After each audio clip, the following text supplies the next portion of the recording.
सास का मायका प्रेम। रिद्धि की सास को हर वक्त अपने मायके का गाना गाने की आदत थी। अरे बस करना माँ, मामा का ये किस्सा तो 50 बार पहले भी सुना चुकी है। अरे हाँ, तो क्यों ना बताऊं। तेरे चाचा तो उस वक्त हाथ झाड़ कर खड़े हो गए थे। तब मामा ही था तेरा जो आगे आया और मदद की। देखो अब ठीक है ना, जो हो गया सो हो गया। क्यों एक बात को हमेशा गाती रहती हो। अब तो बहू घर आ गई है, उसे तो सबको मान कर चलना है ना कि सिर्फ सास का मायका ही समझेगी वो। तभी वहाँ रिद्धि आ जाती है। माँ, आज मैं घर जा सकती हूँ? माँ को मेरी बहुत याद आ रही है। शादी के बाद एक बार भी नहीं गई। हाँ तो कौन जाता है। अरे मेरी शादी के बाद जब मैं विदाई होकर आई, इतना बड़ा ससुराल मेरा, खाने वाले 10 लोग और बनाने वाली मैं सिर्फ एक। ऐसा लग रहा था जैसे सिर्फ खाना बनाने के लिए ही ब्याह किया है। वो तो मेरा भाई था, गांव से एक काम करने वाली चाची को भेज दिया जो मेरा हाथ पटाती थी। और उसको पैसा, खाना, कपड़ा, रहने के लिए कमरा, वो सब किसने दिया था? तुम्हारे भाई ने। ये मामला रोज का था। ससुर भी जब गुस्सा होते तो वो सारी बात कह देते जो उनके मन में इतने समय से चल रही थी। मेरा भाई, भाभी, भतीजा, भतीजी सब छुड़वा दिया। मैंने जीवन भर सिर्फ तुम्हारे परिवार वालों से निभाया, लेकिन अब भी चैन नहीं है तुमको। बहू के सामने सास को लगा कि उसकी बेइज्जती हो रही है। सुन बहू, अपने कमरे में जा, कहीं नहीं जाना मायके वायके। घर का काम कौन करेगा? पड़ोसन। बहू समझ जाती है मामला गर्म चल रहा है। कमरे में जाने में ही भलाई है। कमरे में क्या है? तुम्हारी माँ हर वक्त चिक चिक चिक करती रहती है। कल ताई मिली थी तुम्हारी मुझे, लेकिन मजाल है सासू माँ की उन्होंने एक बुराई की हो, लेकिन सासू माँ हाँ, जब देखो तब ससुराल के लोगों की बुराई करती रहती है। बेचारे पापा जी कितना मिस करते हैं अपने घर वालों को। मेरा तो बड़ा मन करता है कि ताऊ जी, चाचा जी और सब मिलकर रहे। ना साथ रहे लेकिन आना जाना तो ठीक से रखिए। हिंदुस्तान और पाकिस्तान एक हो सकता है, लेकिन चाचा और ताऊ के परिवार के साथ हम लोगों का मिलन ना जी ना कभी नहीं हो सकता। ये बात है। देखिए मेरे साथ ना ज्यादा चैलेंज मत करिएगा। ऐसा कोई काम नहीं है जो मैं नहीं कर सकती। ससुर जी जो कि बहू की बात सुन रहे थे सामने आ जाते हैं। अरे बेटा, तू ये कर सकती है तो प्लीज मेरा परिवार किसी तरह मुझसे मिलवा दे। सारी जवानी तो मैंने किसी तरह काट ली, लेकिन जीवन के इस पड़ाव पर बहुत याद आती है मेरे परिवार की। हाँ हाँ पिताजी, आप चिंता मत करिए, बस मेरा साथ देते रहिए आप दोनों। फिर देखिए कैसे माँ जी भी ठीक हो जाएंगी और पूरा परिवार भी एक हो जाएगा। थोड़ी देर बाद बहू सामान लेकर घर से निकल रही होती है कि मना किया था ना तुझे मायके जाने के लिए, फिर क्यों जा रही है? बहू कुछ कहती इससे पहले ही बेटा बोलने लगता है। क्या है माँ, वो घर जा रही है। वैसे भी उसके माता पिता ने मुझे 10 लाख दिए तब जाकर मेरा काम शुरू हो पाया, वरना तूने मेरे लिए किया क्या है?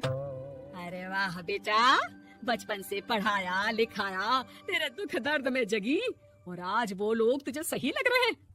और फिर ससुराल में लड़की खुश रहे, ये तो मायके वालों की जीवन भर की जिम्मेदारी रहती है। तो ये तुमको भी तो सोचना था ना। ताऊ जी ने पापा को पढ़ाया लिखाया, जब तुम नहीं आई थी तो पापा के लिए ताई जी ने पापा की माँ की तरह देखभाल की। अब बोलिए। अरे तू कुछ नहीं जानता बेटा, तेरे पापा को सब पता है, तभी वो उन लोगों से वास्ता नहीं रखते। मैं उन लोगों को जानता हूँ, लेकिन मैं तुम्हें नहीं जानता कि तुम्हारे मन के लायक काम नहीं हुआ तो तुम घर की शांति बर्बाद कर दोगी। सास जोर जोर से चिल्लाने लगती है। तभी वहाँ सास का भाई आ जाता है। अरे क्यों आप लोग मेरी बहन को परेशान करते रहते हैं? पहले ये जीजा कम थे, जब बहू भी आ गई।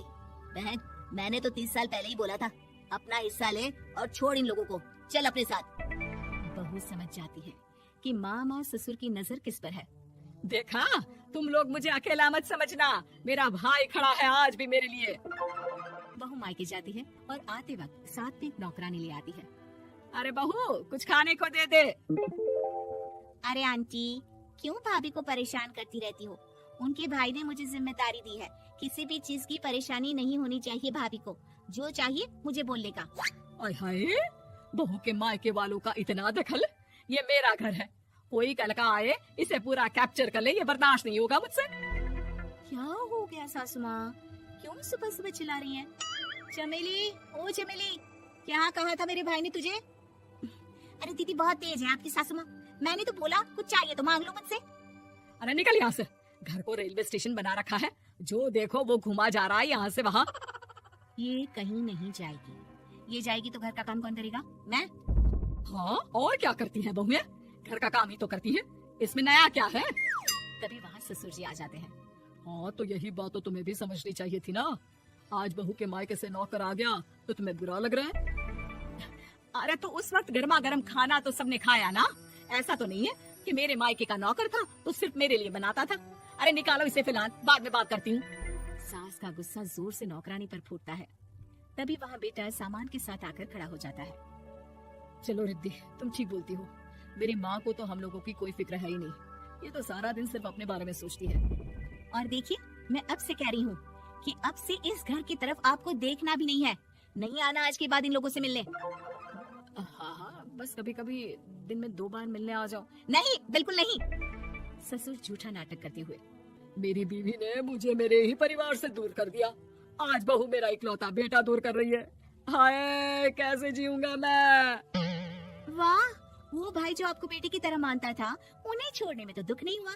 आज खुद का बेटा छोड़कर जा रहा है तो कैसे जीऊंगा। बढ़िया है। अब सास समझ चुकी थी कि उससे गलती क्या हुई है। मुझे माफ कर दे बहू। अब मेरी समझ में आ गया कि अपनों से दूर कर बीवियां पति का भला नहीं बल्कि उन्हें जीवन में अकेला कर रही है। मुझे माफ कर दे। मैं अब सबसे माफी मांग लूंगी। ससुर जी दूर से बहू को थम्स अप दिखाते हैं।